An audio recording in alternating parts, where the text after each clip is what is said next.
Hello, my dear viewers, it's good to be with you. I'm Olga Demchuk, a researcher of the inner world of personality. I never stop being grateful to you. Thank you for your support, for subscribing to the videos and to the channel. Today, I would like to share a few secrets with you, talk a little about everyday psychoanalysis, and to use this knowledge just a little for our own purposes. By the way, this fall we decided to launch a school for psychoanalysts. So if you have completed at least one Stalker course, you can join this school for psychoanalysts. There I will be teaching specifically how to conduct psychoanalytic sessions. Today I have prepared a small piece of that cake for you. What happens when we come into contact? An analyst is someone who is able to see more at a moment when an ordinary person does not see that more. In other words, most often we enter into contact in a rather chaotic way, just however it turns out. Like rolling dice, whatever comes up, that's what we get. But often it happens that it is important to us what kind of attitude the person we are coming into contact with will have. It's an important contact. And in order to create a contact that is beneficial for yourself, you need to know a few little secrets. For example, when someone goes into negotiations, they are often attached to the piece of paper from which they plan to speak, although in reality their emotional state is much more important. You can write a brilliant text, but if you are not confident in yourself, if you speak in a timid, sheepish voice, you won't be able to convince anyone. It is precisely the ability to rely on yourself, to be confident, and to understand what is happening with you that allows you to achieve more in life. So, contact? When we make contact, our instinct for self-preservation wants to resolve everything quickly. In other words, it wants to quickly make a judgment about who is in front of us. And in fact, we need to slow down our instinct for self-preservation, which, having made a judgment, wants to put a label on the person. And once it has figured everything out for itself, it wants to keep moving along certain tracks, to choose some subpersonality. We too do not enter into contact completely sincerely. We come in wearing some kind of mask, playing a certain role. The same thing happens with the other person. They will also play some kind of role. And in fact, we are not communicating as ourselves, but as the personas or characters we have chosen for this interaction. And this is something we need to take into account. That is, people say, well, the first impression you get is the right one. Not always. In fact, I would even say never. For example, for me to truly understand who my client is, I need about 6 months. We hide, we create this formality, and it is quite difficult for us to respond to someone else's hiddenness without taking it as a reaction to ourselves. So, at the moment when we enter into contact, our emotionality increases because it feels unsafe. And we become like a wooden barrel, which our consciousness tries to hold together with metal hoops so that we don't fall apart, don't break down, in other words, so we don't drown in our own emotions. And this restraint will create a sense of formality. That is, the other person will seem cold and distant, although in reality he is under a thick, heavy layer of control that keeps him from falling apart. The opposite behavior is also possible when a person rushes into contact with an outstretched hand. He sweeps away all barriers. People like this often say, let's switch to informal terms. Or, can I give you a hug? Such a rapid entry into contact creates the illusion of safety. In other words, if I am not a stranger to you, if I have become close to you, then you won't attack me. In this way, we try to calm and soothe our instinct for self-preservation, which reacts with caution to any stranger. Just like any animal, it reacts with caution to an outsider entering its space. Animals whose sense of security is less disturbed are quicker to make contact with strangers. Those whose sense of security is disturbed will hide, and they need more time. The same applies to initial contact. And it's important not to interpret someone's reaction, like, let me hug you, as a reflection of your own magnificence, as if you're so wonderful that people immediately want to embrace you. And conversely, do not perceive someone else's aloofness as a reflection of your own lack of worth. Another person's reaction to us has nothing to do with us. These are processes happening within that individual. In initial contact, compliments can really help us a great deal, not only with women, but with men as well. What is the power of a compliment? You have a nice perfume, or what a pleasant color your tie is, or what lovely jewelry you have, or you look wonderful. This compliment is needed not only by the other person, but by us as well. It also relieves our own tension. What happens in this case? In social interactions, our greatest fear is that we will be rejected, that we will not be accepted. And it is precisely this moment of possible rejection that a compliment helps to smooth over. With a compliment, we say, I accept you, I like you, I do not reject you, and thus the other person's tension is relieved. He comes out of combat readiness mode to repel an attack. When the tension of another subsides, our instinct for self-preservation will also calm down. Because if the other is less tense, we also begin to be less tense.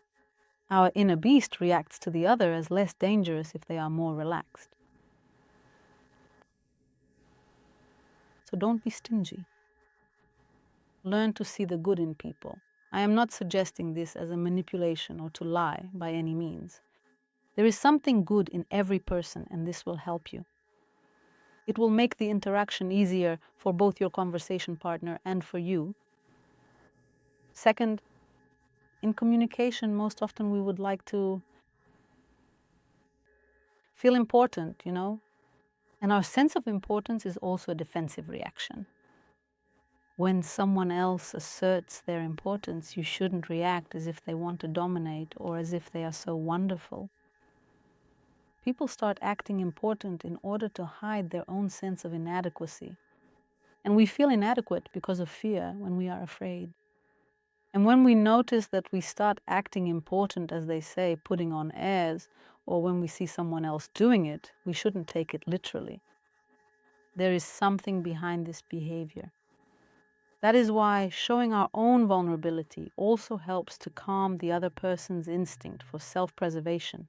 For example, when a person is able to admit some of their mistakes right from the first interaction, when they say, "It happens, I am sometimes late," or they say, "I have also experienced failures," or they say, "I am afraid I might not succeed," or "I am nervous, I am also nervous meeting you." Even the most subtle and minor demonstration of vulnerability immediately softens the heavy atmosphere of tension, and our restless inner beasts within us begin to gradually settle into a state of calm. It is impossible to ignore them. Our inner beast is on alert for anything new and unknown, which means it perceives it as dangerous. And first and foremost, it is necessary to calm it down. Our inner beast will want to quickly figure out who is on top, who is in charge, and this urge to immediately assign roles in an interaction, who is on top and who is on the bottom, or if the other person is a boss or a leader, to instantly give them the upper position so that we can demonstrate our own submissiveness. When we offer ourselves and our conversation partner such roles, and sometimes on the contrary, we climb to the top position and assign the other person a humiliated role. At that moment, we lose touch with reality. We are no longer in reality, no longer in our true selves. And such a position will always be vulnerable. If I dominate, I become vulnerable because the other person may want to overthrow me, or they may become fearful, or they may suppress their aggression. If I assign myself the position of being below, then in this way I am generally vulnerable. The other person's inner beast will start to reclaim their own position. That's why it's important to keep an eye on whether I am now slipping into dominance or whether I am lowering myself. It's essential to maintain this awareness at all times, especially when forming a new connection. Because if the dynamics in the relationship are established from the start, it will be much harder to change them later on. Staying in our true self separately means that the desire to dominate or to submit arises at the moment when we pull another person into our world. In other words, when we actually move toward merging. If we don't merge, if we remain within our own boundaries, within our own banks, if we remember who we are and why we are here, then we are staying in reality. This state of the self allows us to be appropriate and balanced.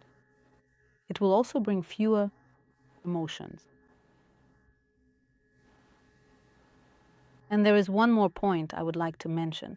It's important to recognize whether you are currently in the role of a victim or an aggressor. This is especially relevant during debates or when there is some kind of confrontation. For example, when you need to make a collective decision with a group of people. In the process of making this decision, we may find ourselves in the position of either a victim or someone who is embittered. This can also happen when clarifying relationships with close people. The victim always suffers, torments themselves, feels pain, while the embittered person always pressures and acts aggressively. This is also not a constructive position because it triggers a huge number of processes in others. That is, if you can tell you are in the victim role if you come to your loved ones to tell them about it. Oh, it was so terrible. I suffered so much. I endured all these idiots. And I am so wonderful. I am so smart. And they are all just awful. Yes, this is the kind of toxic victim who devalues everyone but still suffers. Or you say, yes, they annoyed me. Yes, those fools. How much can one take? This is a state of resentment. We can see this in the story, but it's important to learn to recognize what state you are in while you are with a group of people or in contact with one person. Everything I have just described is important for those who practice as well. All of this is applicable in practice. When I observe sessions conducted by young psychoanalysts, I see all of this. I see the dynamic of who is better. I see the desire to dominate, and the psychoanalyst is not always the one who is better. Sometimes the psychoanalyst presents themselves as someone who serves and submits, or on the contrary, as someone who lectures. In other words, all these rules can easily be applied if you are conducting psychological or psychoanalytic sessions. I hope you found this interesting. Share your thoughts about this video. Continue what I have started. Develop the idea further. Let me remind you that this fall we will have a school for psychoanalysts. That's right. And at the end of August, there will be the School of Business. Personal Potential Development. The program is already available on the website. We will be learning together not only to develop potential, but also to learn how to monetize it, how to do what you love and earn a decent income from it. I will say goodbye for now. See you soon.